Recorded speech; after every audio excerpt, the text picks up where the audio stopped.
Good evening. I have been told that if I could have your attention, the TV is rolling for the cable TV.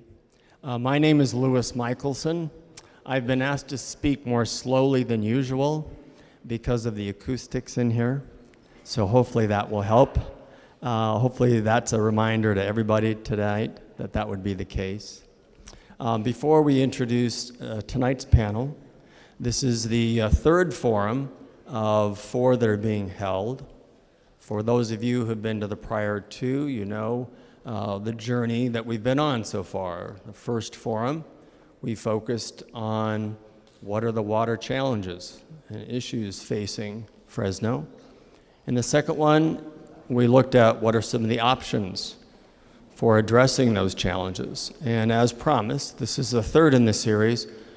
We're going to talk tonight about what might it cost, how might you pay for investments in that water future. And I know everyone's very interested in that subject as well.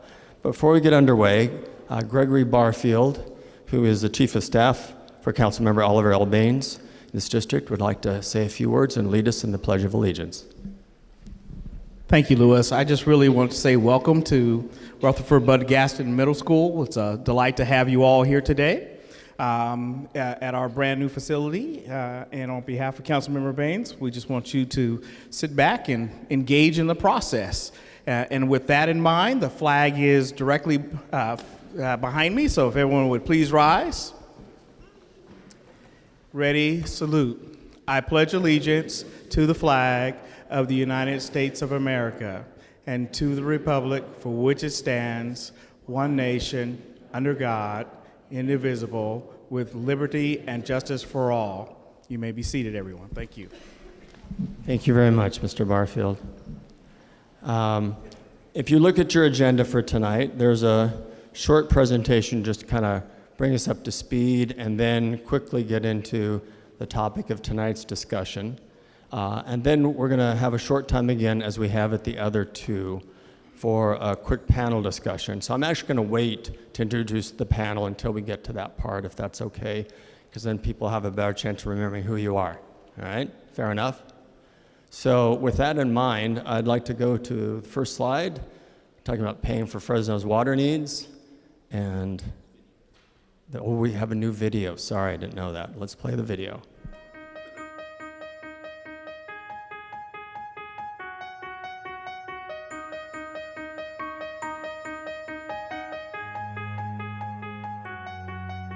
Well, that's a good question. $15. I have no idea. I really don't know. It sounds like a lot of usage, though. Depends on geographics where you live. To be honest, I don't know what the price is right now. I have no idea, and I didn't know that small family can use 700 gallons a day. I think we'd have to know more than just the amount that we use to think of what's fair, don't you think? No way, that's like cheap. No, really?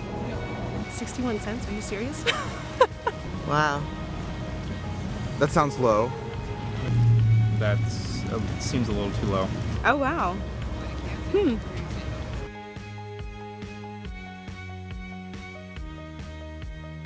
I would think that it would rank higher. I would say higher. I bet it's higher. I think it's higher than SAC. I'd say higher. I think it's higher here.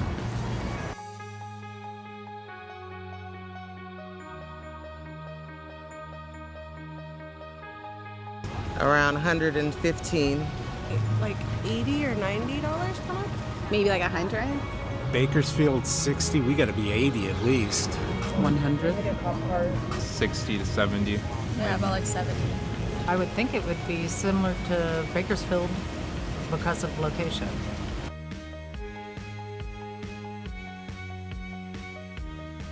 Yeah, that seems way too low for our water crisis right now. No way, that can't be right. 24 bucks, really? Wow. Okay, thank you. That's how ignorant I am. No way. Wow. Perfect. Oh, it's lower.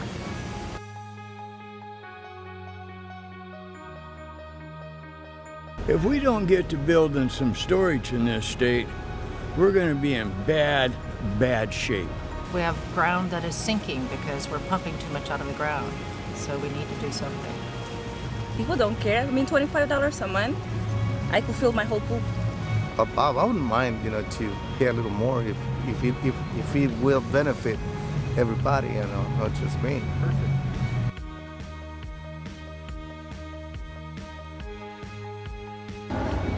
Not much.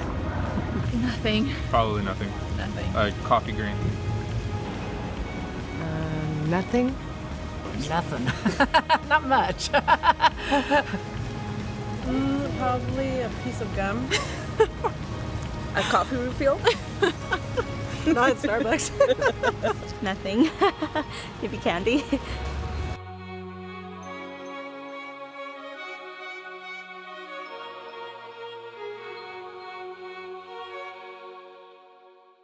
For those of you who've been at the other two forums, we've had these interesting videos, kind of man-woman on the street interviews, and I think what they point up is how important it is to have these forums so that everyone can become better educated, which is the purpose of them. So you're probably going to hear similar data provided tonight as well. So you ready to go?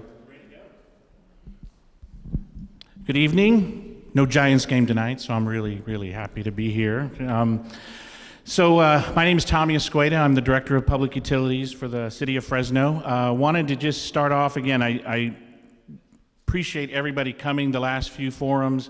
Know that everybody couldn't make it, so we wanted to start off with just a little refresher on kind of where we've been on this journey. And so what we're really looking at is our water supply challenges. We have an aging infrastructure. We've got a lot of pipes that are 75 years old or older. A lot of that's in the downtown area, and as you look at the city and it grows out, it kind of the aging kind of changes, but we want to look at replacing a lot of that. And on the groundwater side, we have the infamous curve there that we've been showing, and so it's a groundwater. We've got declining groundwater levels. Those have been happening we've been using this water supply for over 100 years, and it continues to decline. We have some pending groundwater regulations that are coming in based on some historic land use practices that have gone on here in the city. We have somebody from the state that can talk a little bit about what those are looking like and the impact those will have on us, and I'll have a slide that talks a little bit about that. And then with the groundwater falling and the groundwater quality declining, the state in September passed a law that said, hey, time to do something. Either the city's going to do it or the state's going to do it. And so it's the Sustainable Groundwater Management Act. It'll become effective in January, and there's a timeline that's been established on when we have to comply and demonstrate that we are addressing the issues of falling groundwater levels and degrading groundwater quality. And we'll have to prove that out to the state on what our plan is to do that. What we're really proposing to do is to use surface water allocations that we have available to us here at the City of Fresno. We have 180,000, in a normal year, we have 180,000 acre feet that sit behind the two dams that form Millerton Lake and Pine Flat Dam. We use 20,000 in at our existing surface water treatment plant, and we do intentional recharge about 50,000 acre feet with our partners using FID facilities and the Fresno Flood Irrigation District. They have a lot of facilities, and we put water into those facilities. So we've got about 110,000 acre feet that we're not using right now, and so a large part of our proposal, our plan is to get that water out of the mountains, treat it, prepare it for you guys, and then deliver it to your homes, businesses, and the churches that are out there. It's difficult to see here, but this is one of the regulations that Cassie from the state can talk a little about. It's a new regulation. We have some groundwater contamination here in the state, in the city. Again, it's from historic land use practices that have been occurring.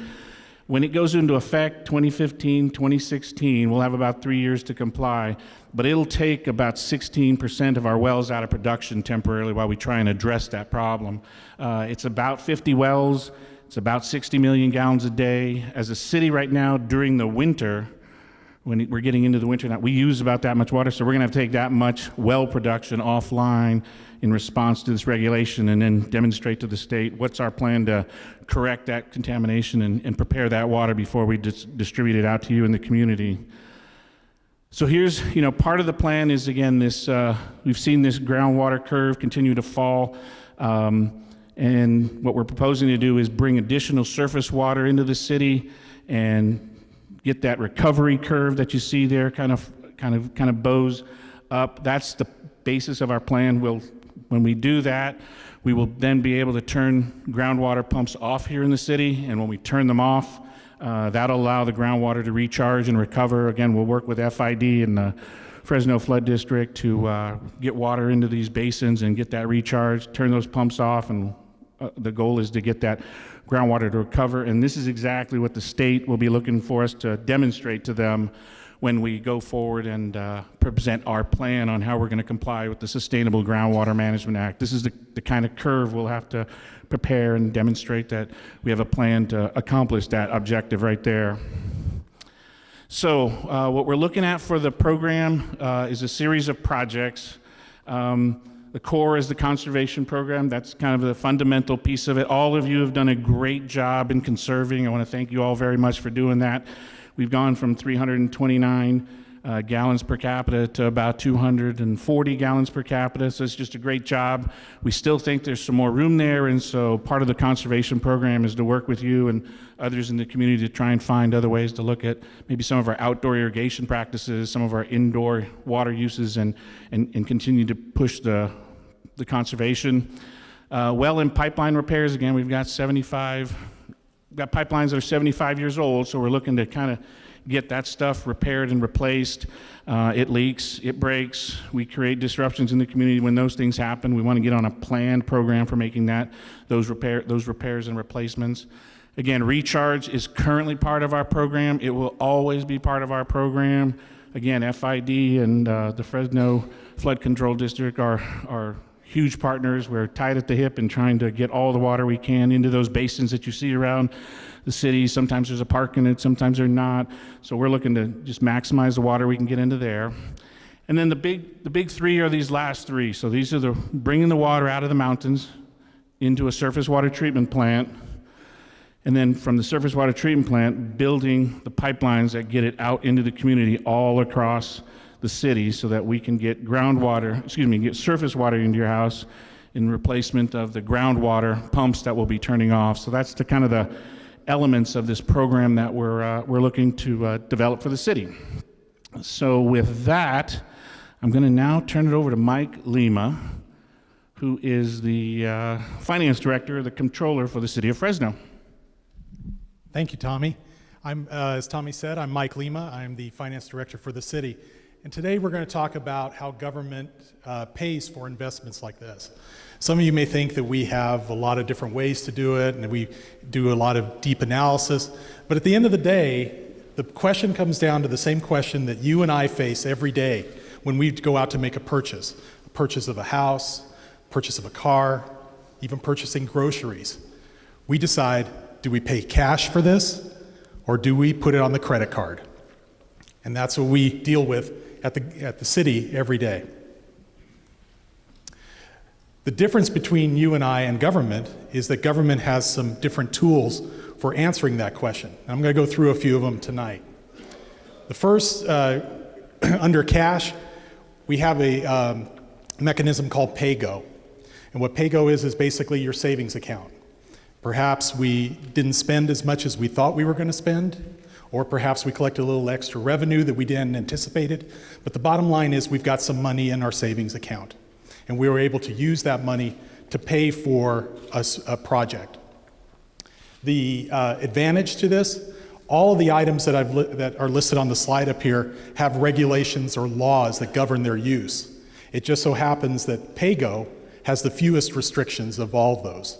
So it's pretty much open-ended how you can utilize that money, or it's more open-ended than any of the others that are out there. The downside, you have to have cash in the bank. If you don't have cash in the bank, you can't afford any of the PayGo structures. Also under cash, we have developer fees. These are fees that the developers are paying in order to account for the impact that they have on the existing system. Whenever they build a new building, whenever they build a new subdivision, they have to put in a new well, they have to put in a new trunk line, and that costs and has an impact on the existing system. So we charge a fee for that. We charge either a connection fee, or we have a program here called Urban Growth Management, UGM, which also provides some money for those costs. The plus side to developer fees, growth pays for itself. It ends up contributing money to pay for the new growth that is built along the edges of the city. The downside to it, if there's no growth, there's no money.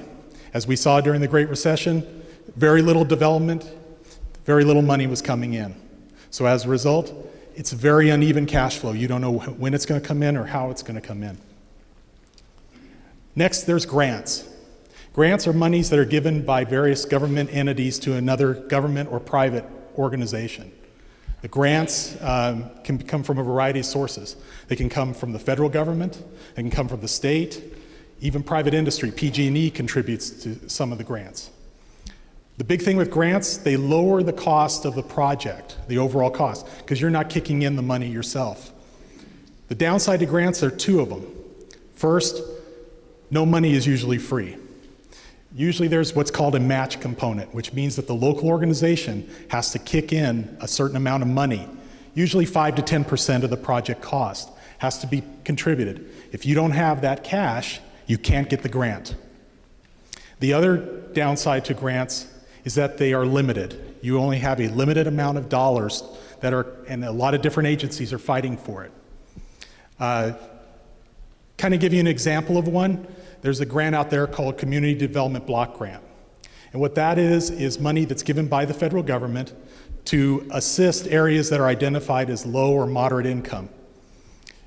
Right now, the city of Fresno, this year's budget, is receiving $6 million of Community Development Block Grant money, or as we call it, CDBG. That money right now is going for things such as street repair and senior meals. Could council go ahead and direct us spend some money on this water project? Yes, they could. But what it would mean is that these other programs that are currently being funded by CDBG would not be funded, and we'd have to find either another source or we'd have to reduce them. So that is the issue. When grants, you're dealing with a limited pot of money, and a lot of agencies are fighting for it, and even when it gets to the area, there's competing demands for that money. So having gone through the three cash sources that we can work with, we go into the debt sources. The first one are loans. Right now, the State Water Resources Board has a drinking water state revolving fund that provides money to water districts and municipalities to improve water systems. The advantage of this, the interest rate on this is very low. In some cases, it's 0% interest on some of the loans you can get through this program. So it reduces the cost of the project substantially. However, the downside is the same as the grants. There's a very limited pot of money, and a lot of people are fighting for it. Last year, the state budget for this program was $150 million. And every city and municipality and municipal water district was fighting over that $150 million. Now, it's going to grow. The state has told us that they plan to increase that, but you're still looking at a pie, and everyone is fighting for a piece of that pie. And the last one on the calendar, or on the option list of options, is bonds. And bonds, that means going out to the capital markets and having them generate the money and then giving it to us in the form of a loan that gets paid back over a 30-year period. 20 to 30 years, I should say. Most cases, 30. The advantage of this, you can raise a lot of money very fast. The downside, interest. You're going to have to pay interest on these. Folks don't give money for free. And so interest, general rule of thumb, interest will double the cost of a project. So what is the best method to use of all these different options? Well, the best is a combination of all the sources. You have developer fees that you collect in order to pay for new growth. You have revenues from your piggy bank, from your savings account that you use in order to cover some costs. You go out and try to get grants as best you can in order to bring that money in. You aggressively go after low and no interest loans to try, again, minimize the overall cost of the project. But even after all that is said and done, given the size of the project we're talking about, we are most likely going to have to go out to the bond market and get some money brought in through bond financing. This is not unusual for a project this size. Governments do this frequently. Go out to the bond market and bring money in from the various capital organizations. Right now, this is our initial blush at this project, our initial look. We are estimating right now that 21% of this project will be paid for with the various cash sources that I talked about. Combination of grants, developer fees, and pay-go. 12% we think is going to be covered by low interest or no interest loans, and 67% of this project will be paid with bonds. Now, when you go get a mortgage, the bank, one of the first questions they ask you, as you probably all remember if you've obtained a mortgage, they ask you, give me a copy of your last paycheck so we know what your revenue is. Well, they do the same thing to government too, except what they say to us is, not only give us your last revenue statement to show what your revenues are, project for us over the next 30 years what those revenues are going to be. And are your rates high enough to cover the bond payment over the next 30 years? How do we raise those revenues to make sure that we can meet the bond payment over 30 years? Well, there's two different methods we use. We either use user charges, which would be your water rates that you pay every month, or we do taxes, property taxes or sales taxes. A couple of different items that govern this, govern the use of water rates or taxes. First is the California Constitution. It spells out the amount of the fee or charge imposed on any parcel or person as an incident of property ownership shall not exceed the proportional cost of the service attributable to the parcel.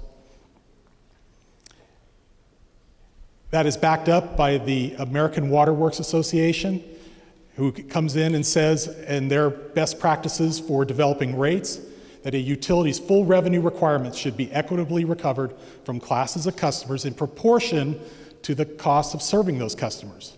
So what do these mean? Bottom line, if you've got two equally sized parcels that are using the same amount of water, you can't charge one parcel $500 and the other one $200. They've got to be charged equally, and you've got to develop a system that will ensure that they're charged equally. Now, I'm not into the rate building, but there are people here who are, and I'm going to turn it back over to Tommy for that discussion. Great, thanks, Mike. So this is what it gets down to, is how do we build a water bill? So how do we design what you get every month from the city of Fresno? And so again, I want to reiterate this part that's proportional to the cost of service. So if you use a gallon of water, I will charge you a gallon of water. If you use 2 gallons of water, I need to charge you for 2 gallons of water. That's the proportional kind of concept that we're talking about. And we'll show you a little bit about how we, as the city of Fresno and other utilities all across the country, kind of look at building this proportional cost of service and how we build your water rate. And so in designing rates, there's 3 things we got to look at. How much money do we need to operate the business? Because this really is a business. And then how do we want to allocate those costs, disproportional? How do I decide that you have a higher cost and you have a different cost? There's a process we go through to define that. And then from that, we then design a rate. How much does that water? That's 61 cents per 750 gallons. That's the number we're kind of looking at. Right now, it's 61 cents for 750 gallons. And so on the revenue requirements, here's today how we kind of allocate the money. 30% of it pays for what we call some general O&M stuff. So this is the chemicals, the surface water that we have behind the mountains. We pay for that water today. All that water that's sitting behind the mountains, we pay for that. Billing services, fleet, other O&M is about 30%. 21% is debt that we currently have, existing debt on the system. 19 is that pay-go we talked about. There are projects when a pipeline breaks, pump well fails, we've got to get out there and fix it. We have 19% of our money goes to fixing that stuff. 18% is the personnel that we have that run the operation, get out, meet with you about your landscaping projects and water conservation ideas that you've got. And then 12% is pumping, is power to get the pumps running. And pumps in the city of Fresno to serve your homes run 24 hours a day. At any given time, middle of the night, we probably have about 12 to 15 pumps running somewhere in the city to keep it pressurized, to accommodate your irrigation or that middle of the night snack you want to make or something. The pumps are always running here in the city of Fresno. The electric meter is always running. So now we think about the cost allocation. How do I determine how to allocate the cost to different groups who are using the system? And so we use a chart like this. And so I'm colorblind, so I'm going to say the irrigation is the green one. So in all the city of Fresno, that's how irrigation is used from July last year, 2013, through June 2014. And you can see how it varies throughout the year. The biggest set of users we have in the system in the city of Fresno are the residential customers. All of you at your homes, that's the blue portion. And you can see in July, way to the left, that's the biggest color that we've got. So when you have the biggest color, when you see yourself in the biggest color, that means it's more electricity to serve you, it's more chemicals to serve you, the pipes have to be bigger to serve you, the pumps have to be bigger to serve you. That's how I determine, well, who's really using all of the service? I look at these bars here and tell me, well, who's using the service? And so we use a chart like this to tell us where do we want to allocate the cost to those people who are using the service. And the bottom is the non-residential. Non-residential would be like this school we put in the non-residential, the donut shop, the restaurant, anything that's not a residential, single-family residential would be in this lower bar. And you can see there's not a lot of variation in that bar. So as you can see from that chart, the residential classification, all of us, consumes the most electricity, pipe, water, chemicals, all of that. And so that's where we're thinking how we want to look at the allocation. So now let's look at that single-family residential. We've got three random areas around the city that we looked at, and we pulled their account data. So this is water that was used from January of 2013 through June of 2014. So this is 18 months of water data for 3 groups of people in 3 different areas. This is about 1/3 of all the accounts in the city of Fresno. That's what this chart for this set of accounts is, 1/3. And what you can see is that the Group C people don't use a lot of water. They use less water than the Group B people, and the Group B people use less water than the Group A people. So now we're thinking about allocating costs. That's what we're talking about. So the Group A use less, they'll probably pay less. The Group B use more, they'll pay a little more, and the Group A will pay a little more than those. So one way to kind of show you this would be if we had a project and we wanted to distribute all the costs to everybody, there's 2 ways we could do that. I could do it equally, everybody pays the same, or I could do it proportionately. You pay based on what you use. And so for a sample program, if this was going to be equal distribution, one way to look at it would be $186 per account per year.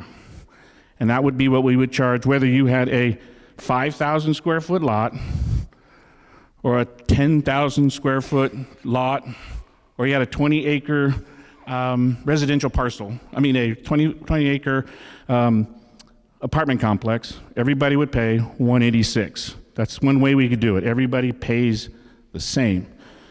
But if we did it based on how you use water, this is how the distribution would be. The people in the white use less water, they would pay less of that. They would pay a smaller portion of that. The people in the B column, they would pay $194 rather than $186. And the people in the A column who use the most water from this sample would pay the most. They would pay $241. So what we're trying to do when we try and design the rates using the proportional requirement that is a state law requirement is to make sure nobody's subsidizing anybody. That if everybody was paying $186, the people in Group C would be subsidizing the people in Group B, and the Group B people would be subsidizing the people. We don't really want to see that happen in the city. We want you to pay based on how much you use. And so that's how we design this. That's how we propose to design the system, is everybody pays based on what they use. So when we design the rates, there's 2 components you'll see in your bill. There'll be a fixed charge, and the fixed charge is, again, proportional.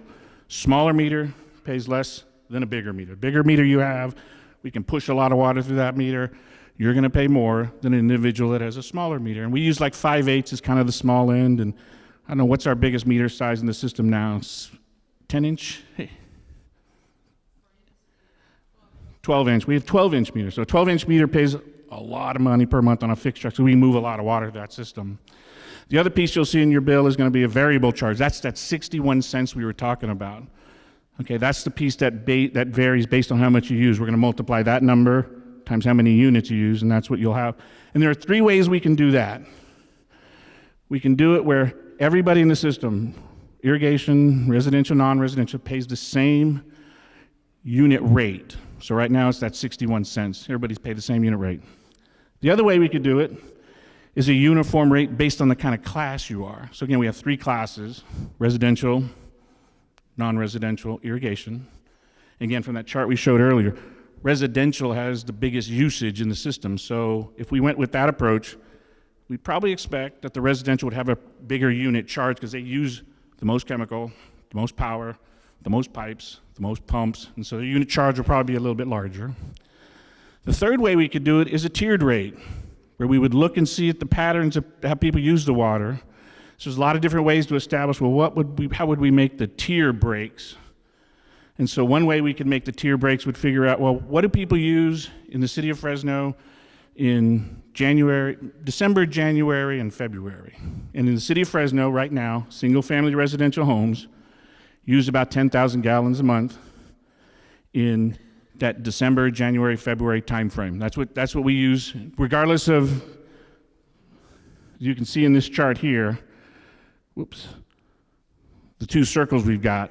It's about 9,200. No matter what kind of house you got, how big a house you have, how much landscape you have, everybody seems to come together in January and February using about 10,000 gallons a month. So that might be where we'd make the break. 10,000 gallons a month would be the base of that tier. And so we would establish a tier that says 10,000 gallons a month, everybody has it, and you pay one rate. Anything past 10,000 gallons, we give a different unit rate. And it might be, again, I'll just use the examples we've been using today, 61 cents for that first 10,000 gallons. And for that second tier, it might be twice that, $1.20 per 1,000 gallons. So those of you who enjoy irrigating, and we like you to irrigate, it would make an adjustment in your water bill. So those are the three ways we're currently looking at designing the rate. Everybody pays the same unit rate. We have a different rate for the three classes we've got. Or we do a tiered rate, where there's a base amount everybody gets, and then after you get past that base amount of usage, we're going to go ahead and establish a different unit cost. So let's just see where the rates are. So these are probably tough to see, but in the original rate plan that the City Council approved in, I'm going to say August of 2013, is the fourth bar from the right, $48.34. The other rates you see here for San Francisco, Los Angeles, San Diego, all these other cities, that's the current rate as it is of today.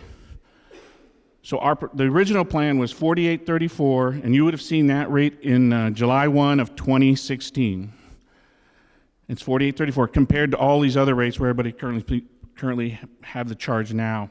The City Council's direction to us, go back, take a look, see if there's something you can do to adjust either the size of the program, the financing strategy, something.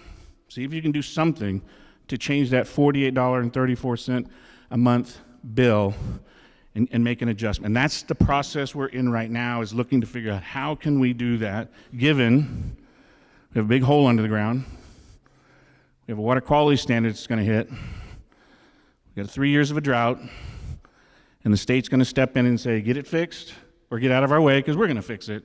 So we're trying to get ahead of that curve. We've had pretty low rates here in the city of Fresno, which is fine. You know, we're not LA, we're not San Francisco, but at that rate we've kind of got, this is what we bought for that rate. We've got this groundwater table that's kind of fallen on us. Again, we've got this historic land use practice that we've got to deal with. And here's our proposal, is to find a rate that's affordable for the community that allows us to arrest that falling groundwater table, bring water out of the mountains into the city, allow us to turn off some pumps, and get that groundwater table to recover. That's the plan we're looking to put forth to the community right now, and that's why we're the purpose of these meetings. So as a utility director, here's what I would like to know. I don't know if I'm going to find this out today, but here's what I would like to know.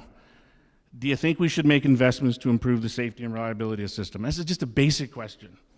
Should we do that? How much should we invest to improve the safety and reliability of the system? Your water bill, the original plan was going to change your bill, the average bill, everybody uses water differently, to $48. And even at $48, you'd be still way less San Francisco, LA, Bakersfield, Stockton. But I'm sorry, let me get through this and then we'll come to you. So that's the other question is, how much should we invest? How should we pay for the investments? Mike did a great job. We got cash or we got debt. Those are two ways we can pay for the investments. And the final question, it goes back to how should we distribute the cost of the investment? Everybody pay proportional to what they use, or everybody pay the same amount regardless of what you use? So that's another kind of question I'd like to kind of get some input from you guys on. And so with that, I'll turn it over to Louis. Okay, that was a lot to absorb, but in terms of laying out kind of what the choices are as it relates to financing, I did want to real quickly introduce my panel. If you'd just give me your name and kind of who you represent or what you know. Tom Pavletich. I'm with Municipal Financial Services, and I'm a consultant to the city helping them develop their water rates. So when we get to questions about that, I may be coming back to you. Tim Thiessen, Fresno Taxpayer Association. Hi, Jeff Roberts. I'm with Granville Homes here in Fresno. Martin McIntyre, Water Resource Manager. Gladys Denise, Utility Advisory Committee. Hi, Cassie Chahan, State Water Resources Control Board. Gary Serrato, Fresno Irrigation District. I'm Doug Vega, Measure W proponent, and I want to introduce Diane Smith, my fellow Measure W proponent and a resident of West Fresno. All right, so I'm going to appeal at this moment just for a few minutes to people who are members of this community, which doesn't include everybody on my panel, to look at those 4 questions and just give me your quick response before we start getting comments and questions from the public, and then you'll be here the rest of the evening to answer any questions that people have. So what are your initial reactions or responses to those 4 questions? Who wants to weigh in first? Gladys? Thank you. I just want to say that as a member of the Utility Advisory Committee, we appreciate the infrastructure that Fresno has built here. We are privileged to be sitting in this building, which is a beautiful new addition. I thank Fresno Unified for investing in the future of our children because we know that's a sustainable investment. And as we can see visually what our tax dollars pay for, that is not as easy when we invest in the infrastructure of water. However, water is equally valuable a commodity to invest in for the sustainability of our future. We are looking at an option of providing surface treatment facilities to capture the surface water that comes off of our Kings River and our San Joaquin rivers. That infrastructure is absolutely, unequivocally necessary to build in a sustainable plan for our future. We have pretty much tapped into the least costly provision for providing water, drilling wells, putting pumps. That aquifer that we sit on, we are completely blessed to be here in Fresno on top of one of the largest aquifers here in the state. With a 30-year decline in that aquifer, we must bring online surface waters to facilitate the sustainability of providing future investment here that people will say, this is a safe place to live. We need a sustainable water supply. And with that, I know that the experts that we have in the Utility Advisory Committee, we were privileged to listen to all of the experts, not only from our city, but from others who came in to provide us with information to see how we can bring on these facilities with the least cost to the public. And with that, I'd like to say thank you for everyone coming and thank you for the privilege of having this time to be here. So there's one point of view. I think that was probably in response to the first question, should investments be made to improve? Anyone else on the panel wants to talk about should investments be made? Thanks. I'm Jeff Roberts. I work for Granville Homes here in Fresno. And I'd have to agree that I do think investments should be made in the water system. Water is something that is an absolute necessity. We all know that. And for any community to survive, there has to be a reliable water supply. There is not a lot of flexibility in terms of, as developers, what we can do to affect that other than the characteristics we can build into our homes and neighborhoods to try and be water wise. And I can tell you, this drought in the last 2 years has kind of shook a little reality into the development industry, and we're doing things that we've never done before, like we've offered Sinlawn as a standard feature in some of our projects. We have changed our fixtures, and the way that we build the homes is more efficient. We have water-wise fixtures, which I'm sure you're all familiar with, but these are the kind of things we can do. But when it comes to what the city can do, we have to look to them for their expertise as to what type of system we need. And I forget who spoke about it originally, but when we're asked to build a part of that system, it's our responsibility to step up and do that so we can enjoy the benefits of both water directly to the homes and to all the city facilities, parks and trails and all the facilities that we enjoy. So I think that's my comments. Thank you. Anyone else on the panel want to talk to whether or how much should be invested in safety and reliability of the water system? Thank you. Doug Vagum. Look, first of all, it feels good to be in a school named after Mr. Gaston. Wonderful man, wonderful educator, and a friend. That first question, second, third, and fourth can kind of be bundled up in one lump sum. Is first of all, what are our Fresno needs now? And what are Fresno needs in the future? Plus and minus how much growth you want to add to Fresno. This plan has got a growth, previous plan, with the general plan in 2035 and now the 2025 plan before that, of anywhere from 250 to 750,000 people added to the community. The question is, who's going to pay for those new people? Under the old system that Mr. Roberts and Tommy Escueda pointed out, as the developers were pitching in. They built wells and they gave them to Fresno, and Fresno inherited the uptake and the intake and the maintenance. This new system is a reverse, and Mr. Lima pointed out about the percentage of how much pay-go versus how much interest-bearing notes that we will be carrying. The plan that was defeated just by this initiative had nearly 70% carrying of debt. Never heretofore in Fresno did we do that. Unbelievable amount of debt that they wanted you and I to carry. Twice the amount of debt that we carry right now on our water system per capita. That's the issue. How much are you willing to carry for somebody else to be able to grow 750,000 new people? And when they tell us they're out of water, but yet last year they went and sold water for $325 an acre foot to a district way outside of Fresno County. They made money on us. The question is, if they're going to play those kind of games, let's lay everything out on the table. What is your expense? How much water you got? How much water do you really, really need? Because I'm saying they don't need that plant in the southeast. 71% of the $360 million that was put together by the city council, hired a consulting firm of over $7 million. I believe the moderator worked for HM2 Hill as a consultant. $360 million is supposed to be jammed down our throat by the end of July 2016. 71% of that is for that plant over there. 71%.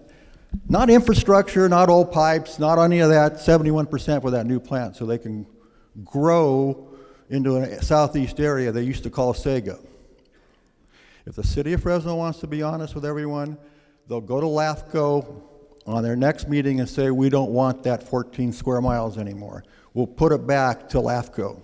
Take it out of the county or the city and give it back to the county so Sanger and Clovis and Fowler can come and start taking pieces of it. That's the honesty. Guarantee you they won't do that.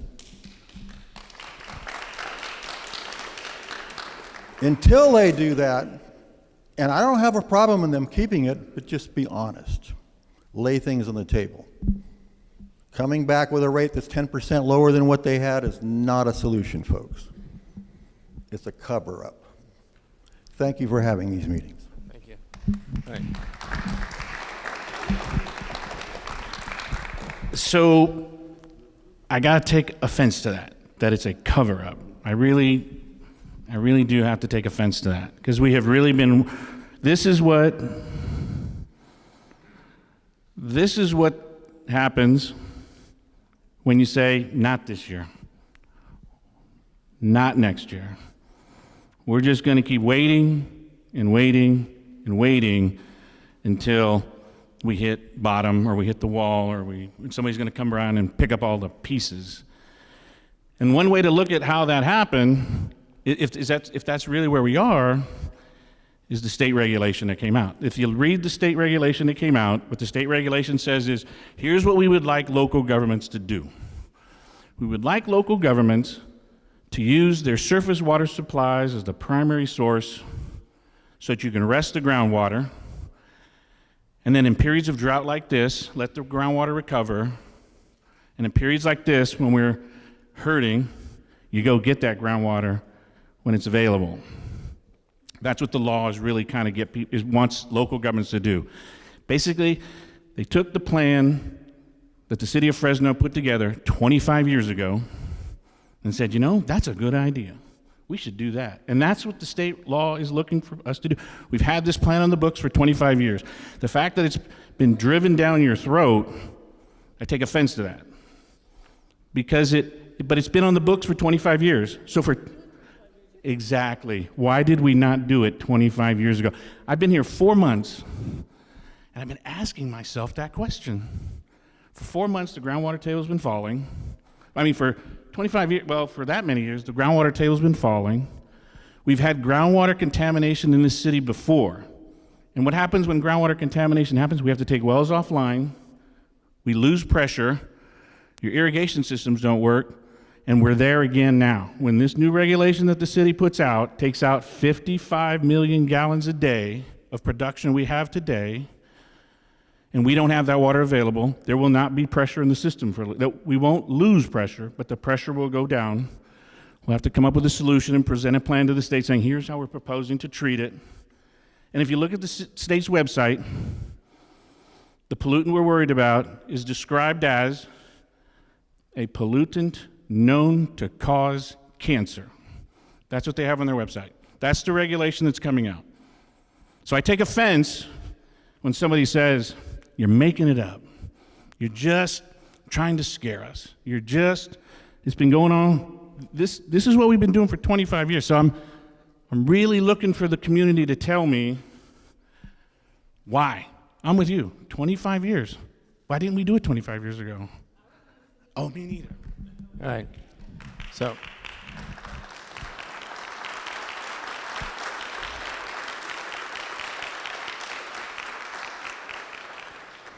This question has come up repeatedly. What's the plant for? And there's two different points of view here. And I heard applause for both points of view. One point of view is we need it because our groundwater level is falling and we've got surface water and this is how we restore the groundwater level. There's another point of view that says, no, don't need it for that stuff. We need it to fund growth, to make it possible for new people to come here. And I've never heard anybody be able to definitively say which one's right so far.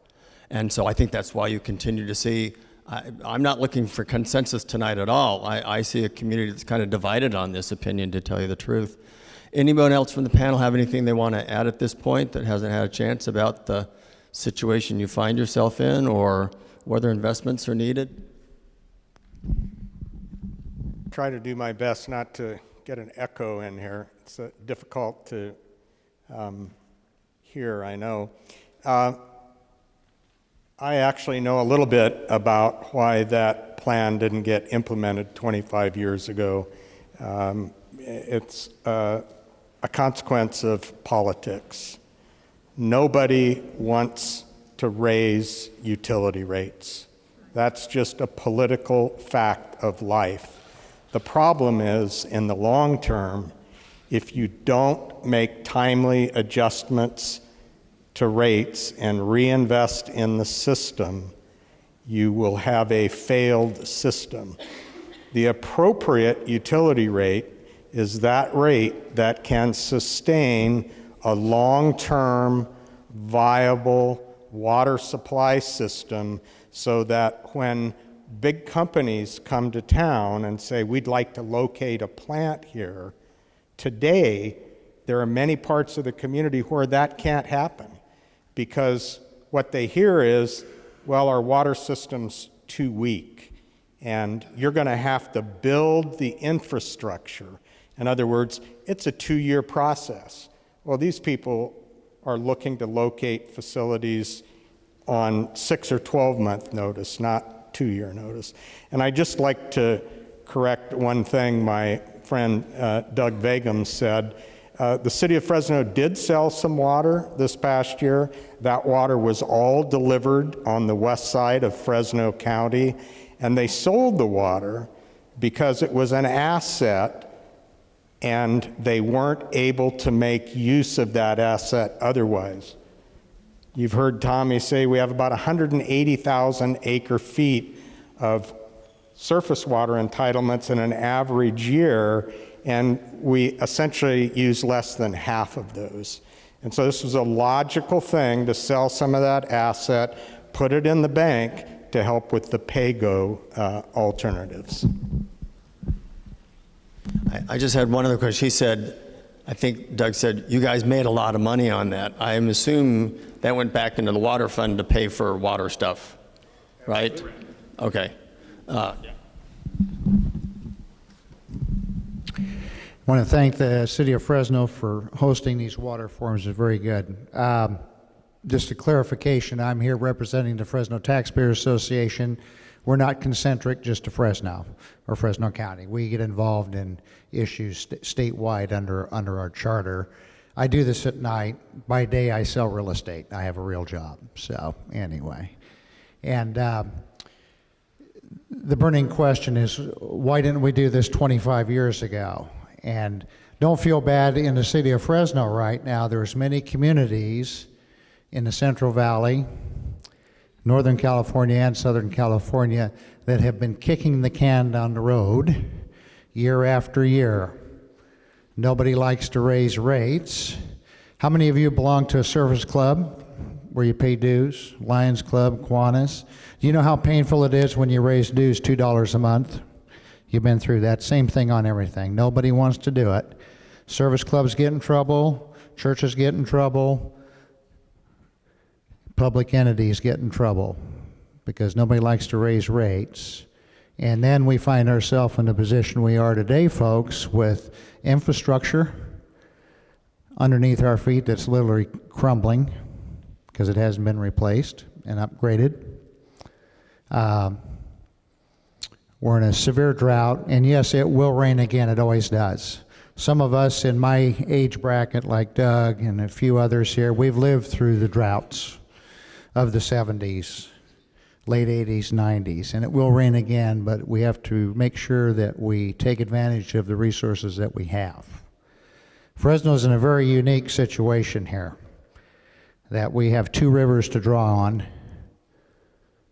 and that is something that we just can't ignore. This is extremely, extremely important. And then the big elephant in the room is my friend Cassie here, the state of California. I've spent most of my life in the ag and pesticide and fertilizer business, and I'm here to tell you, if you don't have a plan in place for what you're going to do, if the state of California steps in and starts, and you don't have a plan, they will give you a plan, and it's going to be extremely painful. So anyway, that's all I have for now. You know, you do have, I'm going to go out to the public. Let's take this last comment and then we'll go out to the public. Yeah, I was just going to echo the sentiment. I'm with Division of Drinking Water, and the way that we've done business up until now is changing. I mean, I think we've talked about the fact that we've been able to rely solely on the groundwater. Those days are changing, and it's quickly coming to an end. The regulation of 123 TCP, which Tommy alluded to, is coming. It's coming very quickly. It's going to come probably in the next year or so. That's going to require initial monitoring within 6 months of adopting that regulation. And then within 3 years after that, if they're out of compliance, the city is going to have to demonstrate to the state how they're going to come into compliance. And they've been through this before, but they are going to potentially lose about 1/6 of their source of supply. And the other coin that Tommy alluded to is that the days of just being able to pump as much water as you want out of the ground are coming to an end. You are going to have to demonstrate that you have a plan in place to replenish whatever water you're taking out. And the governor recognizes that this is important. That's why he adopted or signed into law that regulation. And we have to do something to maintain and make sure that we're not overdrafting that groundwater basin. And I wanted to reiterate that because I've heard comments in these public forums and in discussions before we started that why do we have to do this? I mean, why can't we just continue pumping? There's an infinite amount of water underneath in the aquifer, and that simply is not true. And there may be enough water, but is it a good quality water that we can use? And the answer is, with more and more strict regulations, it's becoming more and more expensive to use solely groundwater as a source of supply. So I know a lot of people have their hands up and are itching to have something to say. I have several questions. The first one is to Mr. Lima. When you talked about CDBG money, why didn't you talk about the audit that was done in 2012 and how much money of that the city's going to have to pay back? Thirdly, to Mr. Roberts, you guys, you're Granville. You're talking about, we knew about this route 2 years ago. Why did you guys buy Running Horse? You could buy it. Why plant 360 acres of almonds that is getting watered every day? You're tapping into the underground water, and people in certain areas are losing their wells because of that. They don't have the money to go right out and big bucks pay them to come and drill it. They're talking about having to wait a year. Where is it? Oh, and on the money that the city made, how much did they make? We want to know how much is being made. Every time you ask for an accounting of something, we never get it. And the other question that I have is, why do we have a $13 standby fee just to have the water sitting there? Do you want to respond to any of those? Yeah, I'll do the $13. So we talked about before, we have the pumps running all the time. Any given day, any day of the week, we're running electricity, chemicals, carbon, broken pipes, leaks, all so the water is always there, pressurized to you. If we could afford to just, we're going to turn it off. We just can't turn the water off and make it ready when you're ready. It's got to be ready for everybody all the time. So there's just an inherent cost of keeping the system pressurized. And again, at any given time of the day, we've always got about 20 wells running to keep the system running. So it's just always on, always available, so that when you wake up in the morning, middle of the night, you turn the tap, you take a shower, it's always available. So that's the basis of trying to get that kind of base fixed amount available for you to have. Yeah. Can I clarify something? If you didn't charge $13 in the standby charge, you just charge it in the rates for the consumption. You've got... Okay, hang on, because you need money to run the system. You use that $24. All right, answer. Okay, right. So they think they could save the $13 if you didn't charge it to them. You could do without all that money. No, the money's used every day. Like I said, the money's used every day to keep the system up and running and available to you. It's the fixed cost of just having the service to be able to turn on for you. And then a lot of our variable charge then goes to that curve here. June, July, August. And we decided to just use a lot of water to irrigate outside and have it available for you. That's where we really tried to kick in the variable charges to kind of accommodate for that. But in these months of January and February, when we have low demand, low consumption, pumps are always running, chemicals are always being used, people are always out in the system keeping it running. And so that's the basis of why we have a base fixed charge amount that we assess to everybody. Again, based on your meter size. Not everybody pays the same amount. So I want to talk to somebody who thinks you could just do away with the $13. I want to understand why. You guys said no. We were saying everyone pays it. Right. My question is on the standby fee. Okay, for the average citizen, it's $13.51, but you're saying for businesses or bigger lots, it's different? Yeah. So if that, instead of a 5/8 inch, if it's 12 inches, take the volume and increase it proportionally by that. So it goes up. It's not, right? It's based upon the meter size. All right. What's the lowest and highest standby? There's my rate consultant. My rate consultant's here. What's our lowest? Yeah.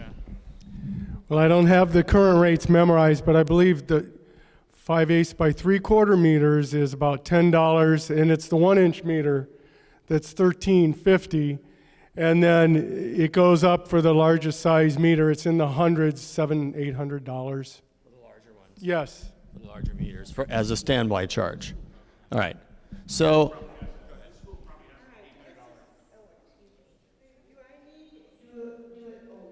Do I need this thing? Absolutely. Oh, all right. Well, I'm not going to stand up because I'm old and decrepit. Now, what I want to know is, you're looking at a dime and you're looking at a nickel, and you're throwing away the dime because it looks smaller. Where is your sense of economy? Before we had the last fracasso in City Hall at the meeting, we had this nice slick presentation. Now we have another nice slick presentation. I don't think it was donated. I think the city had to pay for it. When I look at the plan for this Taj Mahal of this beautiful new plant, I look at it and I'm looking, well, where are the offices? I don't see any portables like we have for our kids going to school. If a portable is good enough for our kids to sit in, to learn, and it doesn't harm them a bit, then why in tarnation didn't whoever planned this magnificent, elegant Taj Mahal of a plant look to save some money? If you folks decided to sell much needed water for money, where did you put it? Okay. Did you put it in a little a bank account with a seal on it in a safety deposit box so you could put it into this investment of billions? You know, we're looking at government waste. The other thing we're looking at, we have currently a mayor who is quite willing to sell our garbage, all those trucks and everything else, and sell it right out from under Fresno. Who paid for them in the first place? Our taxpayers. What guarantees that this Taj Mahal, which will get us written up in whatever thing that's going as being a fantastic, incredible water treatment system, who's to say that she or her successor will say, okay, now we can make some money, all right? And as far as the developers, if you're going to use a facility, for goodness sakes, be wanting to invest in a percolation pond. If the electricity, which is what we talked about in the other meetings, not this last bunch of meetings, is so expensive to run a well, what is wrong with getting some grants that don't have to be paid back to put solar energy panels on top of the percolation pond, which will do two things. It will run the pump, and it will also help slow down evaporation from the pond. I mean, folks, let's go back to learning how to save. This is government money, but it comes out of our pocket. Now, I'm a senior citizen, and my basic income is my Social Security. All right? Do I still live the same lifestyle I used to? No. I had to cut back and trim. Water is needed, but we got to have good sense. This particular project is a fantastic project. If it were funded by the Rockefellers or Donald Trump or any of those, hey, you know what? They've got money, they can pull it out of their pocket and lay it down underneath the percolation pond. I just want to make sure everyone else gets a chance. So you've covered about 5 subjects, and all right, are we all good? I'm calling is Trump. We're back to Trump. Now what? All right, all I'm calling for is let's use our brains. That's Right. what God gave them to us for. We Tammy, do you not said you had a need response. opulence. Right. We need things that work, and it can be simple. All right. Can you build something less than a Taj Mahal? Yes, so it was Taj Mahal 2, Taj Mahal West, we called it. No, the water plant, so in June of 2013, city hired an engineer to design a water plant. And How much did that engineer cost the city? well, so there was a contract that was awarded by the city in June of 2013 for about $10 million to design a water treatment plant. The original plan for that project was about $200 million. That was the original out-of-the-box, open this thing up, do this. As a result of this effort that Mr. Vagam has brought forth and direction from the council is go back and see if you can find something to, that plant is now smaller, less cost, and that's kind of the process we're working on right now is to find out, how can we squeeze that plant down to be less than this water rate that was part of the original plan. So that's the process we're in now. I do appreciate the idea of solar. It's not always sunny at night, and I have pumps running at night, so I'm not going to be able to use the solar at night. And I'm talking about pumps that are probably 500, 600, 1,000 horsepower. So that's a lot of horsepower to run on a solar farm. And so it is a great idea. We are doing some solar. It's just not practical for us to use it on the pumping system right now. So there's a lot of questions there, but those are the 2. So I'm sorry, I forgot your name.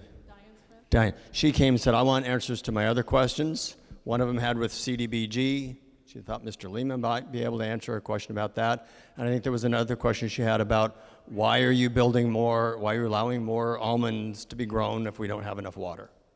All right, so anybody want to? Jeff, do you have a thought? Sure. Thanks for asking the question about what we call Mission Ranch. About a year and a half ago, we got involved with looking at this property that, we got involved with looking at this property that had become somewhat of an eyesore in southwest Fresno. It was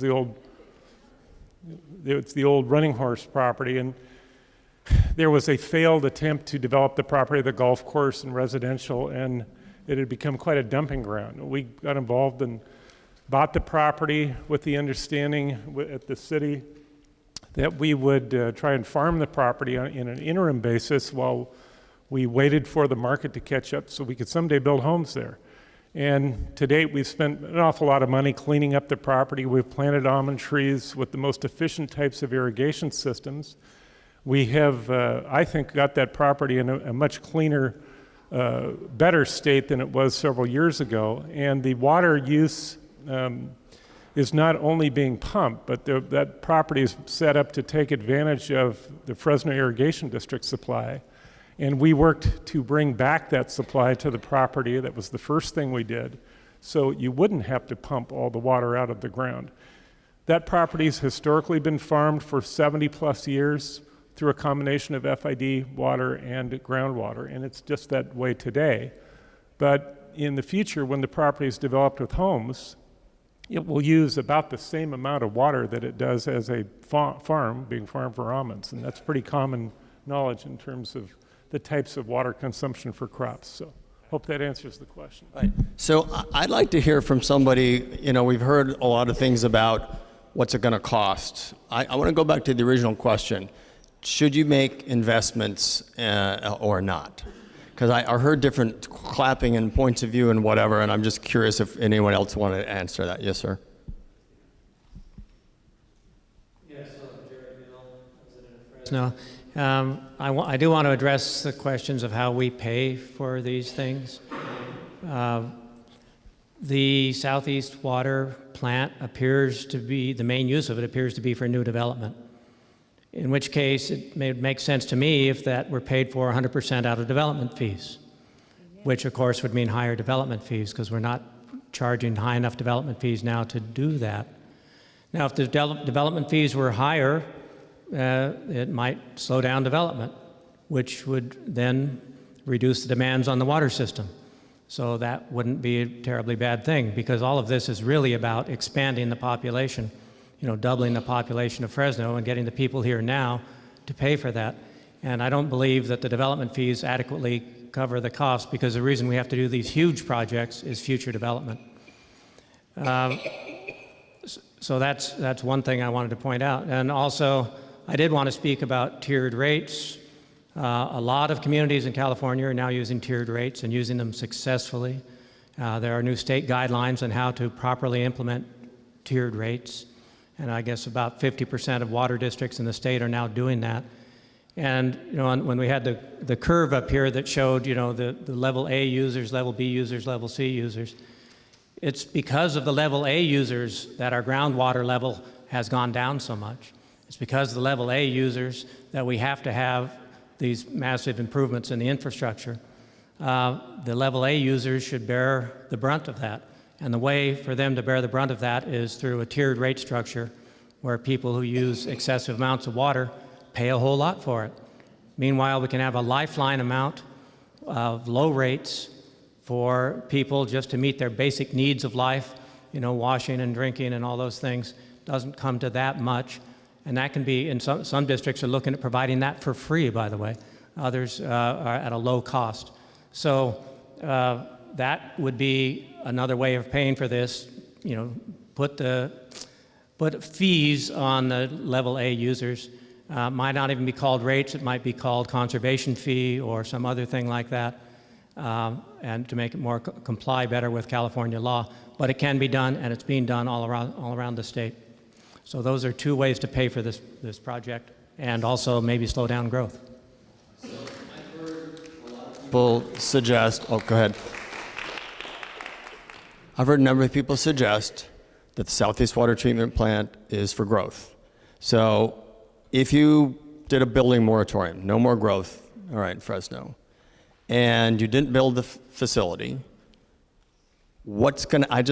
I've trying to understand what will happen with the groundwater. Will it start recharging and coming back? If it's been dropping for this many years with the current population, or actually less than current population, would stopping growth solve the problem? Or is it all the growth that's going to cause it? Until we get an answer to that question, I just think you're going to have people on opposite sides of this equation. Right, so great question. The state's going to come in January and have us come up with a plan to correct the problem we have right now. And the problem we have right now is we have a hole under this school, under the city, and we can measure it. People say, how do you know? Well, we've got monitoring stations all around the site, and we can do the metering out, we can do the metering in. So there's a hole under the city right now that's about 600,000 acre feet, which is bigger than all the water in Friant Dam. So if nobody moved here, I'm gonna put Mr. Roberts out of business and say, you cannot build another home. All of us have to figure out how to fill that hole. And the way we're gonna fill that hole is to stop pumping. My grandfather, Mr. Bourgeois over there knows him, was a farmer out in Reedley, and he'd make me dig ditches for him. And he would tell me, the first thing you do when you find yourself in a hole, Tommy, stop digging. Okay, that's where we are. We're digging a hole every day that I got to pump on. I'm drawing the water down. So all of us here, nobody moves here. I put him out of business. You're done. We've got to come up with a way to stop pumping. So there's two ways we can stop pumping. First way is I just shut off all your water. I will not pump anymore if I shut off all your water. But you're not going to let me do that. So the second way I can stop pumping is to replace the groundwater with something else. And that something else is sitting up behind the mountains. There's 2 lakes up there. And even this year, drought of record, for those of you who are new or haven't seen it, this is the worst ever. 76 was apparently worse. We still could have met half of our water demands this year with water out of the lakes, but we couldn't use it because we didn't have the treatment plant to do anything with it. So the goal is to stop digging the hole. We got a hole we're digging, and we got to stop digging that hole. The way we stop digging the hole, stop pumping. The way I got to stop pumping is to replace the groundwater using with something else, and that something else is up behind the dams. This gentleman, I believe, is next. With investing, we certainly need some. You can even double my water rate. I'm okay with that. But you're going to have to deliver something. If I'm going to pay twice as much, I'm going to expect something for that. And what I'm not really comfortable with is, on an ongoing basis, do we have this system that was described as state-of-the-art and kept current as far as technology, as far as replacement, et cetera? And I'm not really convinced that we see that. I think you made the statement you're on a 300-year replacement situation with the piping systems, or part of them at least. That's just, ridiculous. I mean, what more can you say? And I'm not convinced that this plan is going to carry us into the future with a state-of-the-art system. I'm just not quite hearing that. It solves the immediate problems and all the state issues, but where does it put us, when my grandchildren are my age?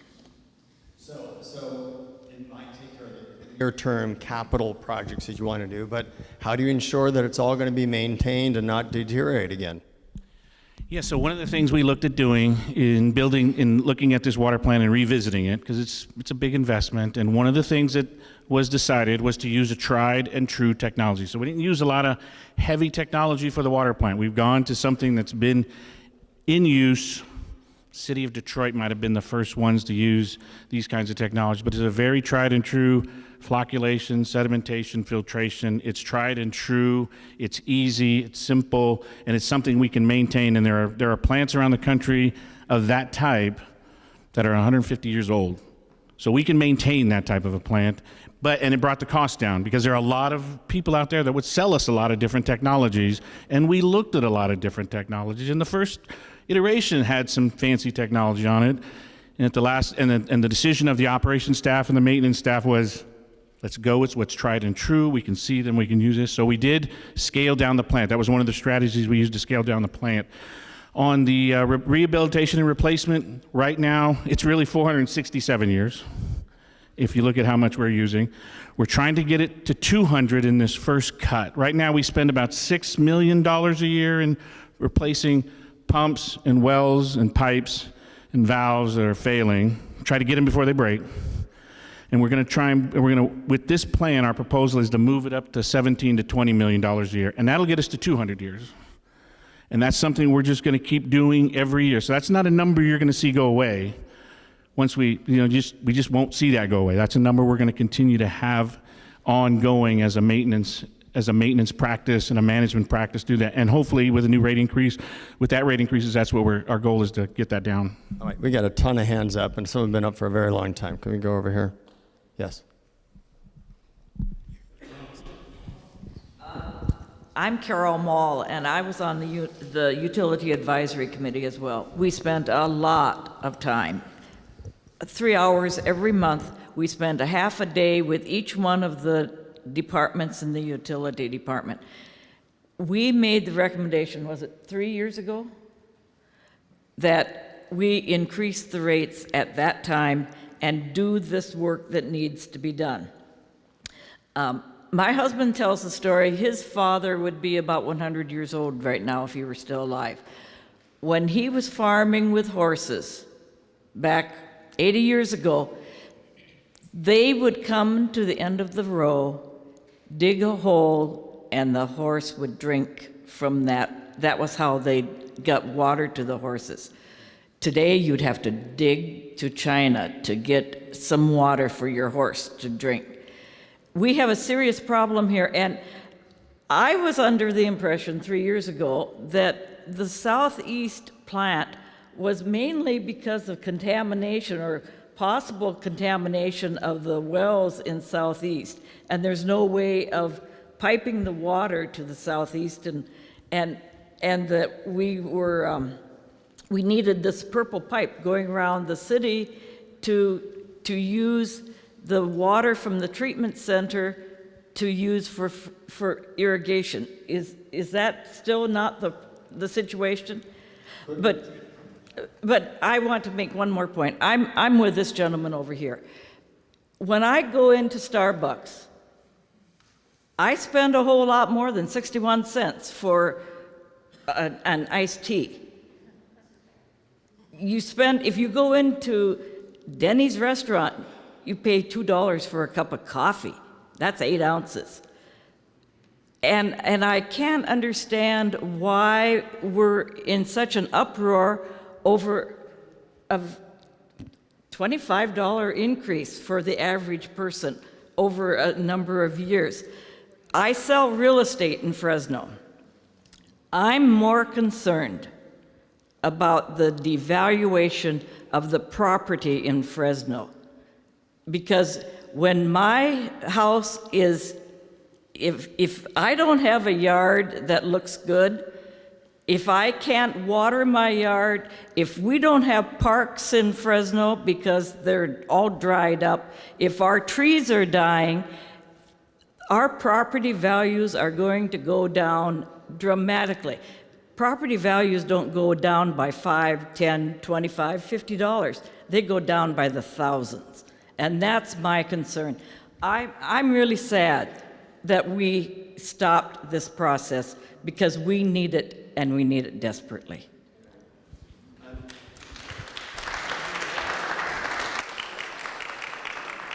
I'm trying to get to some people who've had their hands up for a very long time. So, Tommy, I'm just going to, okay.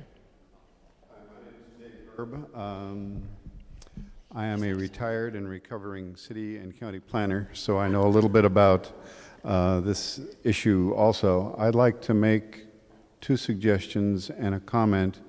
My suggestions are designed to try and bridge the gap between Mr. Vagum and the gentleman over here in the plaid shirt who is expressing concerns about the extent to which this is designed to facilitate new development. The city has been referred to, a UGM process to cover the cost of developers on the fringe of the city, building their system and connecting their system to the city's totally interconnected grid main system. And it does a good job of covering those costs. I would argue that that's not an adequate contribution to the system. Developers are required to prove when they're proposing a new subdivision that they have a sustainable source of water for 20 years, which is not quite long enough to pay off your mortgage, but that's what state law requires. By hooking into the city's system, 108 square miles, over 200 wells, they're connecting into a gold-plated, bulletproof system that is guaranteed to provide them a sustainable source of water. And hooking on to that system, I would refer to as buying into a franchise fee. The example I like to use is mom and pop wants to open up a coffee shop. You know what mom and pop gets to charge for a cup of coffee. They want to sell Starbucks coffee, which costs a little bit more. They pay a franchise fee to Starbucks. You want to hook on to the city's gold-plated water system, you should pay a franchise fee, which could go towards dealing with some of the cost of establishing this new infrastructure. Second, the gentleman who was talking about costs, and developer fees are part of that cost, also made reference to CDBG money, and the examples that he used was meals for senior citizens and paving streets. We also use CDBG money to fund our code enforcement program. It's over 40 people. Each person costs an average of $50,000, $60,000 a pop. Do the math, that's a lot of money. That is technically, if you stretch a point, an expenditure that is eligible for CDBG funds. However, I know the city has been criticized over the years for stretching a point on spending that much money on CDBG money, which was intended to help defray the costs of providing infrastructure in low and moderate income neighborhoods. You take $1.5 to $2.5 million a year that could be freed up with that CDBG money, and you go a long way towards reducing the cost of infrastructure for inner city residents. And I think that's an appropriate way to do it. And there are other ways to fund the code enforcement program. Last comment I would make is that the fastest way to establish a built-in conservation program is to establish an aggressive tiered rate structure. We all believe in the free market economy. Pay for what you use, and if you use too damn much, you'll see it each month on your utility bill. Thank you. Ms. Zuckel is next.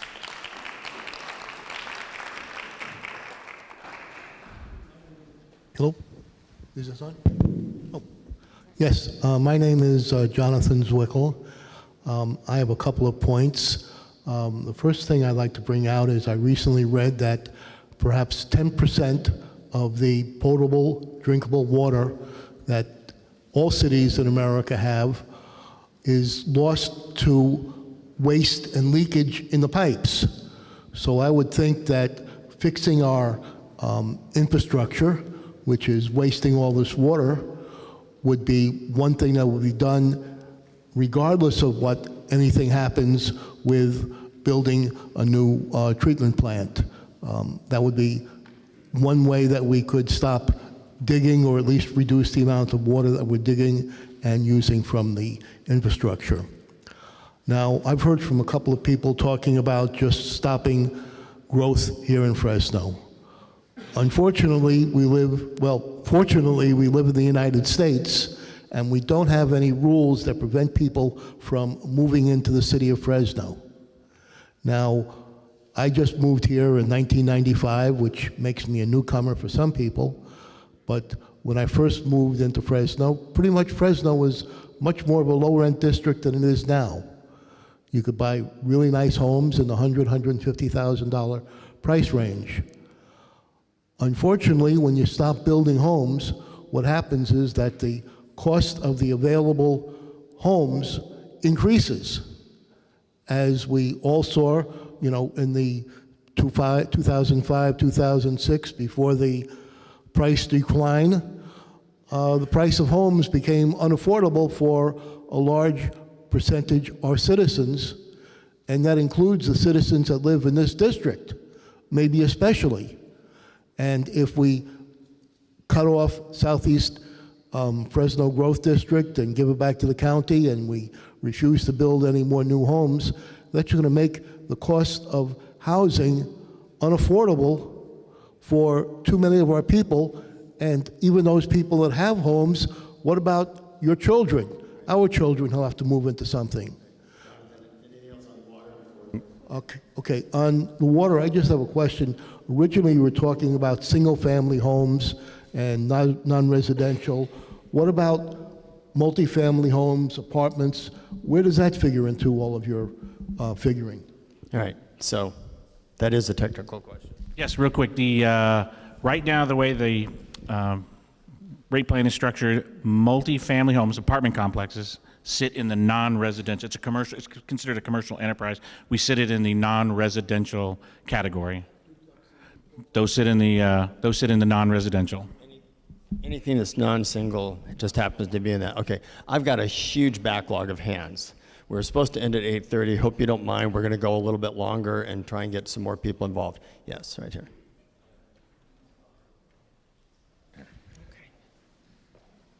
Hi, I'm Lauren Harding. I worked with Mr. Vagum on putting the rate hikes on the ballot. That was fun. I just got back from Stanford last night, 4-day reunion. Lots of bright and very wealthy people there. Here's what we can do to avoid building that plant.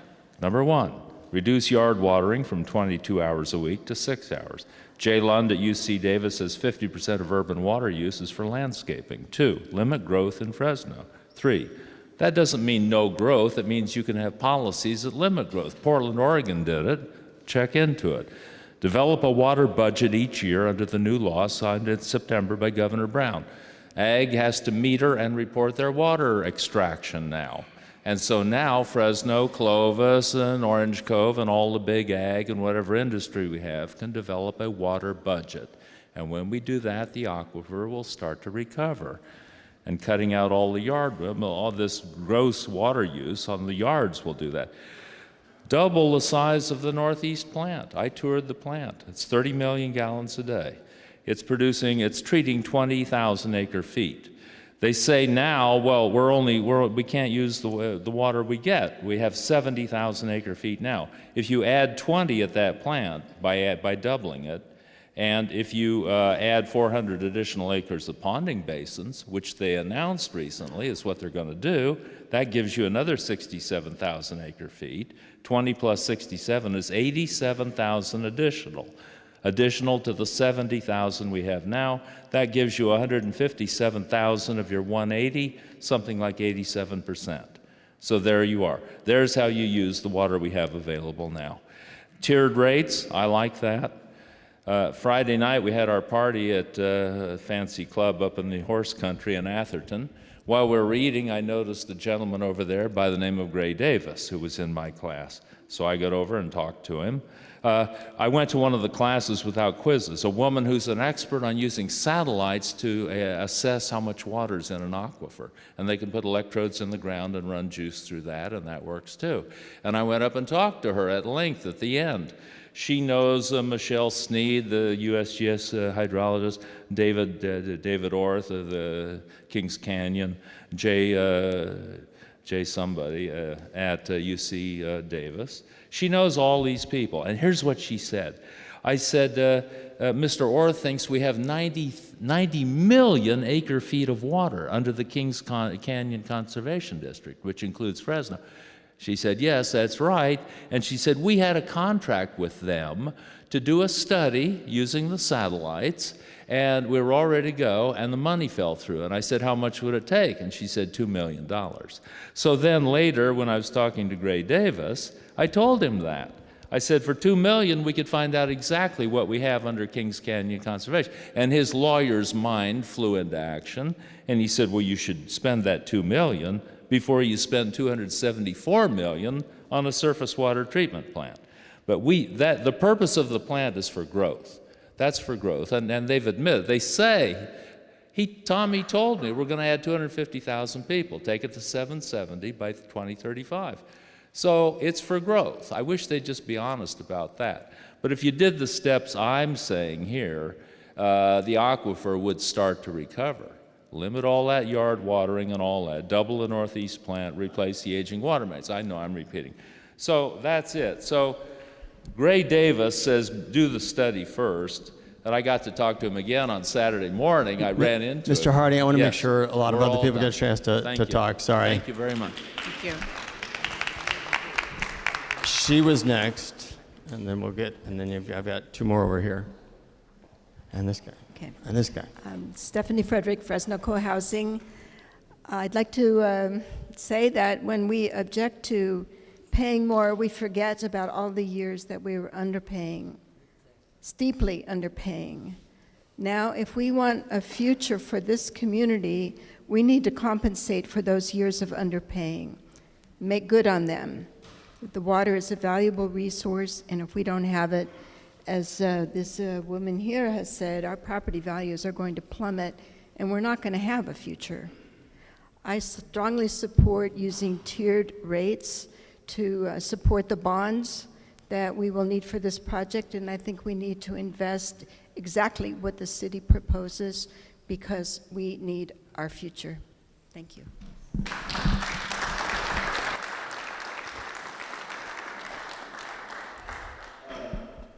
I don't know, the last 6 questions have not been questions, have been statements. If this is a question and answer period, I like to, okay. Doug Vagan had made the statement that 71% of the Southwest plant was not needed, right? It went to the plant. I'd like to have the city tell us what percentage of the plan they think really applies then. That's number one. And number two, in a previous meeting, the Fresno Water folks said that the plant in the Clovis area, I think it was, the plan was to bring a 72-inch pipe down from Friant, and that was to recharge the entire area through combination of pipes that went throughout the city. So am I to understand those pipes then are going to connect with this plant on south and to somehow recharge it? Or if not, where's the recharging of the south coming from? Thank you. I'm sorry, Tommy, you've talked enough. Just a couple responses to your question and one that was raised earlier. Southeast Fresno, in fact, all of East Fresno, is not amenable to recharge. The soils are tight, groundwater is weak there. This plant is principally necessary to serve that portion of the community which has weak groundwater and which is where the greatest amount of TCP, the constituent that is soon to be regulated, you're talking about property values. East Fresno, I should say, would be in big trouble if we don't have a plan to replace that groundwater. There is no way to do surface spreading and conventional recharge on the eastern side of Fresno, and in particular in southeast Fresno. You just can't get the water into the ground. And the 72-inch pipe, I think you got a question about this.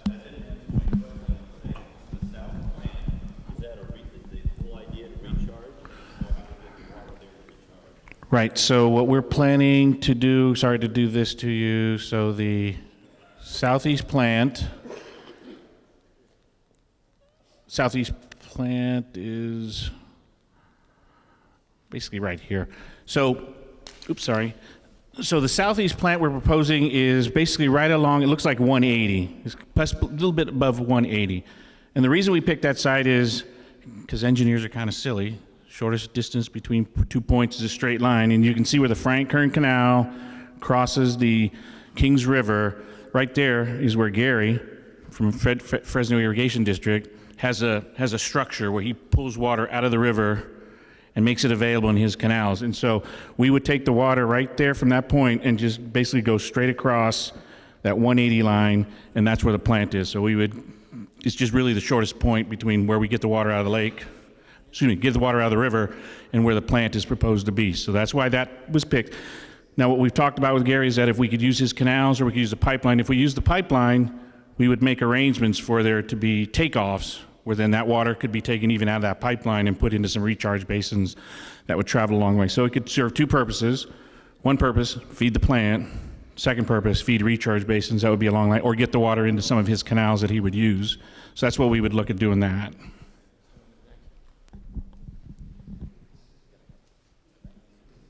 I have two questions, and I'd like the first one answered before I ask the second one, because it's dependent on that. Under this plan, what I understand you want to do is get this surface water treated and basically connect with the city, right? Is that right? And that implies, so where is the groundwater recharge component out of this plan coming from?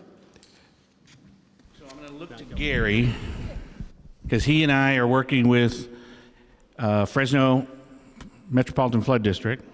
And so if you look at a map that the Fresno Metropolitan Flood District has, they have these blue dots. And these blue dots are recharge basins that they own and operate. And those things are located all over the city. And right now we take some of our surface water, we run it through Gary's canals, and we drop that water into, I don't know how many he's got. How many recharge basins do you think he's got? He's got about 100 recharge basins all over the city.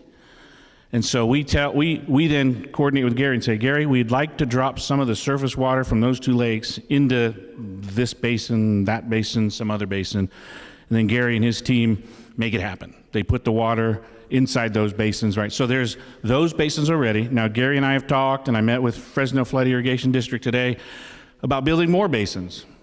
And so the problem with building basins is, like Martin said, nature tells you where to put a good basin. If the soils don't perk, you don't put one there. And so we've got to work together to find out where in the city, available property, that we can go ahead and find a place where we can find good soils. But right now there's probably 100 basins out there that we put water in. We get the water in there through Gary's system, and we're using Fresno Flood Irrigation District's facilities. That we own one out by the airport called Leaky Acres, so that's the recharge. We've got about $10 million in this plan to build more with Gary and Fresno to add more recharge basins in the system. So I couldn't figure out how long that recharge was going to take to fill up the hole, because doing it, I may have been wrong on the zeros, but I figured if you put up the entire 180,000 acre feet, it was going to take 500 years to fill the hole you've dug. So then I think, well, they're not going to have a 500-year project, but maybe. So when you get your recharge done, what's going to happen to regional water movement? In other words, how are we going to get the benefits of the recharge, and it's not going to slide to the rest of the county? So, Gary, you want to answer that one? Yeah, I'm going to let Gary do that. Couple of things real quick. The quickest way to get groundwater recharge is build a surface water treatment plant, okay? Because you're able to take water, surface water, into the surface water treatment plant, treat it, and deliver it to the household, but by the same token, you're shutting off pumps. So the water replaces the water that would have been pumped from the underground. Now, when you talk about groundwater migration, because that's what's going to happen, okay? There is water that travels from the northeast to the southwest. When you have a hole, City of Fresno, all these years has been pumping, so they've created what we call a Kona depression, or this hole, okay? And it's big. It's pretty huge. It goes across not just Fresno, but Clovis as well, too, and all the way out to the west. And it's dropped pretty far to the south as well, too. So when you're putting water in here and you're putting it into the hole, most likely it's going to stay where you're putting it at. But it's not clear whether it's the 180,000 that's going to recharge it or something else. So I think what he's saying is it's a double whammy, that by not pumping, natural recharge will help restore it, and then in addition to the natural recharge, they can use water in excess years to do intentional recharge. So is that right? That's both together? That's correct, yes. Can you go back to Mike? Anything.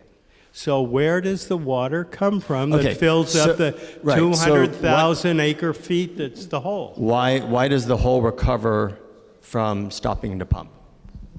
Well, first of all, you have natural water that's traveling, you have groundwater. But what we're talking about, what Tommy mentioned, was these 100 flood control basins that we utilize to put recharge water in when they're not being utilized to collect stormwater, okay?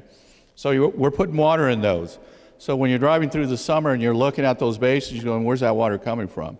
It's the water that we're delivering to put in there to intentionally do groundwater recharge. And we're doing that now. We'll continue to do that, and we're looking for more places to do that. The natural, where it is, okay, let's try and get this. Where does then, if you didn't do any intentional artificial recharge, okay, where does, okay, that's not your question. No. You're trying to use 180,000 acre feet. Of that use, I understood you're saying you're connecting it to the city to build the reliability, a good thing, and I think you sell it too cheap, by the way. But of that water, how much of it's actually going to be used for recharge? I think I know the question. So we have 180,000 we got right here. We have 180,000 normal year. Right now we're doing 50,000 acre feet of the 180 is what we're putting in the ponds all around the city. I talked to Fresno Irrigation District today. I said, what do you think with your 100? Do you think you could do on a good year?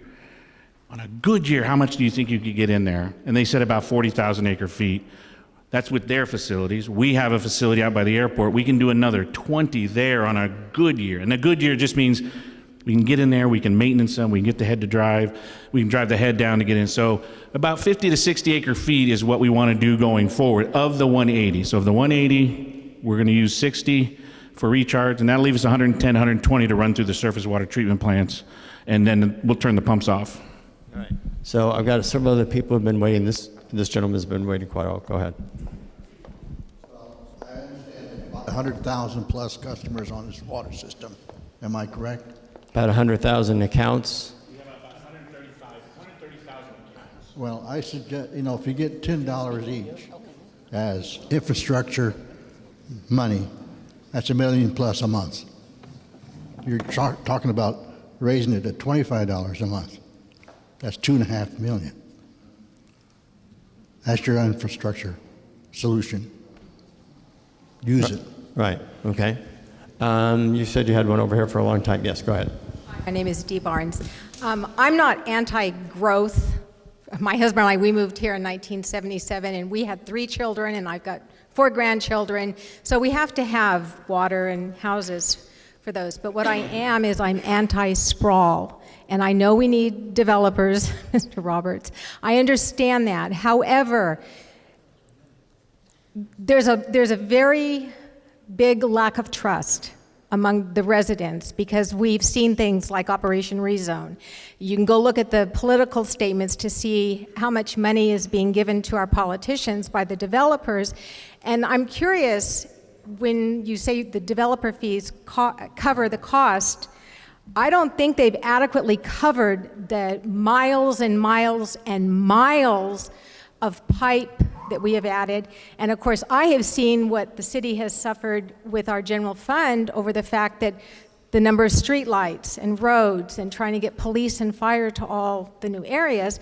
And I would imagine that maintaining the pipes has a lot to do with the cost of delivering water. So that's what I have seen, and I believe in infill, and I know the facts of life. It is cheaper for developers to go buy 30, 40 acres on the edge of town and build a whole new development than smaller developments or keep Fresno more compact. So I'm not anti-growth, I'm anti-sprawl. And I think that a lot of the people were suspicious. I believe we need different sources of water. But we're suspicious of the cost and whether or not the developers are truly paying their fair share, because I know they're doing pretty darn well when you write $5,000 checks to 4 or 5 politicians. So that's my question, is how are we really covering the cost? And we know what, 300 years, you said, for replacing, fixing the pipes we have now. So that's what I'm concerned about. If you were assured that developers were paying their fair share, according to whatever standard you have, you'd be willing to pay the difference for the reliability of the system and the improvement. Well, I'm willing to pay, and I'm just curious. Some of the other comments we've had, water meters should have been implemented a long, long time ago. So I think that's one of our mistakes, and I think we haven't maintained some of our options. So. Right. This gentleman back there, yes. Sorry. Tim Barker. I'm not quite understanding why we're talking about rates when we don't have a plan yet, and this is our third forum. There have been a lot of public comments, and I don't see any of them infused in the presentations here. You plod along with the same vague, nebulous plan each time, and we've got $400 million for something. We don't know exactly what yet, and we're expected to respond, and you're expected to come back with something, and I haven't seen any change up there. That there's been a lot of public interest and a lot of public comments, and I don't see any of it put into the program. We have a lot of specialists here, a lot of special interests here. I don't see any average people represented on the panel here. And We lost a grant recently, or didn't get a grant in the water department, and Prop 1 is going to probably pass, which is a lot of grant money for cities for the same projects you're talking about that you want fees for. Also, don't make me feel guilty about not paying a lot for water, because your comparison chart showed a lot of cities that have a lot greater expenses. So I think there's a lot of, I think things have been presented in a one-sided way here, and we still haven't got to the heart of this issue because we are continually confronted by a panel of special interest people. Some people could be considered special interest. We've also had representatives of citizens that have participated throughout this. But in either case, you know what I'm sensing is some of you feel like you haven't convinced the city not to do certain things, and you're trying to. I get the feeling you haven't convinced some of the city people they should do nothing. That's kind of. I think that's kind of where we're at. Yes, you were next. Go ahead. My concern as a business owner, and we're talking about fair, equitable, pay for what you use, and then we're talking about a tiered system. Well, pay for what you use is pay for what you use, not a tiered system. That means everybody pays the same. And that's not what I'm hearing. I'm hearing two different things. So which is it? You know, at this point now, we're talking about this standby fee that appeared on our bills a few months ago. Well, $13 may not be a lot to, you know, some people, and to some people it is just a drop in the bucket. It sounds like people here don't care anything about that. If you're an apartment owner, or if you're a commercial business owner or something, you multiply that times 12 and maybe times 10 properties, and you're up to $1,560 a year annually. So that isn't a drop in the bucket. Then you look at what commercial people are paying 8 to 10 times already because of some of the tiered systems right now. So, I look at who pays $24 a month for their, anybody here? I didn't think so. Okay, that's what we started out with. What I'm saying is that we already have a tiered system right now. Is that correct? Did you look at, let me ask the question. Did you look at a system where you're looking at tiered versus absolutely pay for what you use? Were those two options to look at raising money? When they say tiered system, what they mean is you get a certain amount of water volume at one rate, and then for over that, then I think the answer to your question is no, there's not a tiered system. Well, we've looked at three systems. We've looked at a uniform rate for everybody, so everybody. What's the current system? Do you have a tiered system currently? We do not have a tiered system. What we have is this system, the second system, a uniform rate for different customer classes. So if you're a single-family residential home, you pay 61 cents for 750 gallons today. If you own a business, you're in the non-residential class, you pay 75 cents for that same 750 gallons. So we have this second one here where, based on what class of customer you are, you pay a different rate. That's the system we've got now. Right, so we're looking at continuing that system. What is, but there are different charges for different people. Now, my concern again is, as a business owner, okay, we have over the years, we have a big homeless problem in Fresno. They come to places of business, they turn on the water and use it when you're not there at night and leave it on. Okay, so we put up gates, we put up fences, we cap the water, okay? They do that in residential as well and leave it running, so we get charged for that as well, okay? Are people gonna come back and say, you know what, it wasn't my fault, you know, I didn't use that. Are you gonna refund me my money? No, of course you're not, okay? A lot of people here don't have that problem, but believe me, it exists and it goes on. So, what are you gonna do? From a commercial standpoint, I just want to understand, so what is your solution to that problem, that they not charge you for money that people turned on your system? And well, you know what? So who pays for it instead? I just want to understand. That's exactly right. Who Everybody should pay what they're using. If you've got people out there who aren't in this meeting who could care less. They don't even know there's a drought going on. Okay, we had apartments for years. We don't have them anymore. They could care less. They don't know what's going on. And they don't They're pay not for paying their water? for it. We're paying for it. I didn't understand that logic. How are you paying for their water usage? I didn't understand that. If you own apartments and so on, you're paying for water, gas, trash, and sewer. All right? They're not paying for it. Oh. Ooh. All right. Light bulb. All right. So who should pay for it? No, I just want to understand I think who should pay for it. We should pay for what we use, but not a tiered system where the people who own more. You mean at a we're middle, different class? if you're middle class or you're not, like a big developer, okay, Right. sorry, not picking on you, but any big developer or huge business, okay?